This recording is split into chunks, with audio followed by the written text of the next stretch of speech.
बाकी तो आप जानते हैं कि जो पार्टी का जो हमारा घोषणा पत्र होगा वो विशेष रूप से जो है लागू किया जाएगा, जैसा पार्टी हाईकमान जो निर्णय लेगी, जिस प्रकार से आने वाले समय में जो भी प्रक्रिया चलेगी।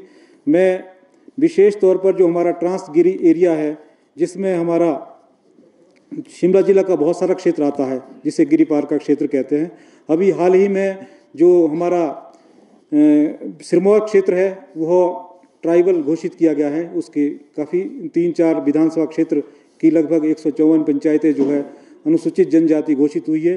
तो हमारे शिमला जिला का जो समान क्षेत्र है वो अभी इस से जो है वंचित रखा गया है। उसके लिए हम आने वाले समय में पुरजोर शोर से ये मांग उठाएंगे, जब भी जो नई सरकार बनेगी केंद्र में, और हिमाचल प्रदेश सरकार के माध्यम से जो वर्तमान में हमारी सरकार है, हम रेजोल्यूशन पास करवाएंगे। और जो क्षेत्र हमारा छूटा हुआ है उसमें ये हमारा शिमला जिला का और रामपुर जो संसदीय क्षेत्र है और जिला शिमला में ही आता है, उसका हमारा काशापाट और 15-20 क्षेत्र का जो एरिया है उसको भी हम जनजातीय क्षेत्र में शामिल करने के लिए कोशिश करेंगे। उसके बाद शिमला संसदीय क्षेत्र में जो नेशनल हाईवे प्रस्तावित थे, जो हमारे गडकरी जी थे जब यहाँ पे आए थे हिमाचल में, उन्होंने कुछ 69 जो नेशनल हाईवे है डिक्लेयर किए थे, उसमें हमारे शिमला संसदीय क्षेत्र के भी हाईवेज थे, जिसमें तीनों जिलाओं को जो है जोड़ा जाना था। उसमें जो है कोई भी कार्य जो है आगे नहीं किया गया है।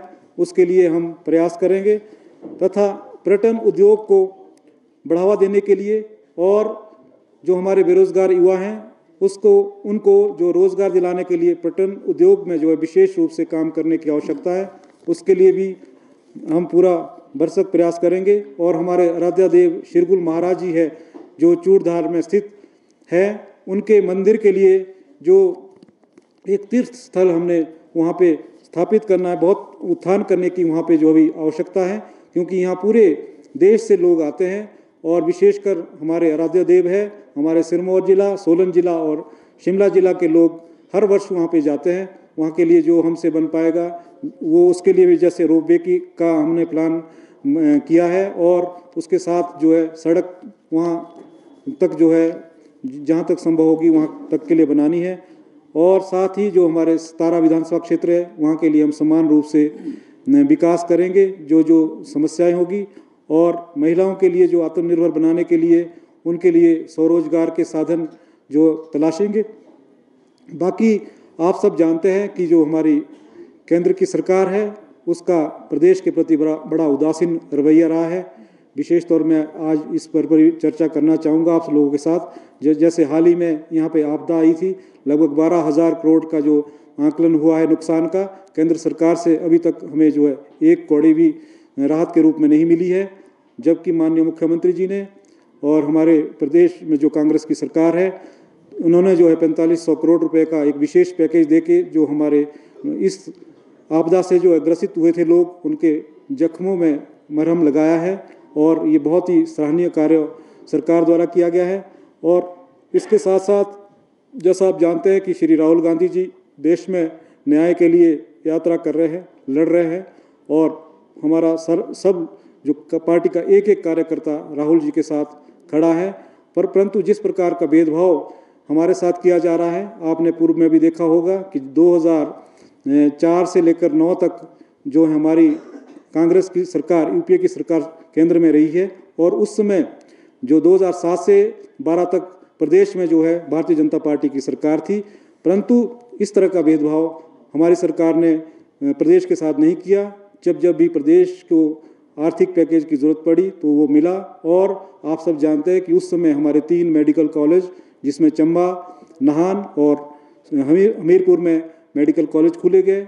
उस टाइम भी भारतीय जनता पार्टी की सरकार प्रदेश में थी। और ईएसआई हॉस्पिटल जो है मंडी में दिया गया, और निफ्ट का जो इंस्टीट्यूट है वो हमीरपुर में खुला।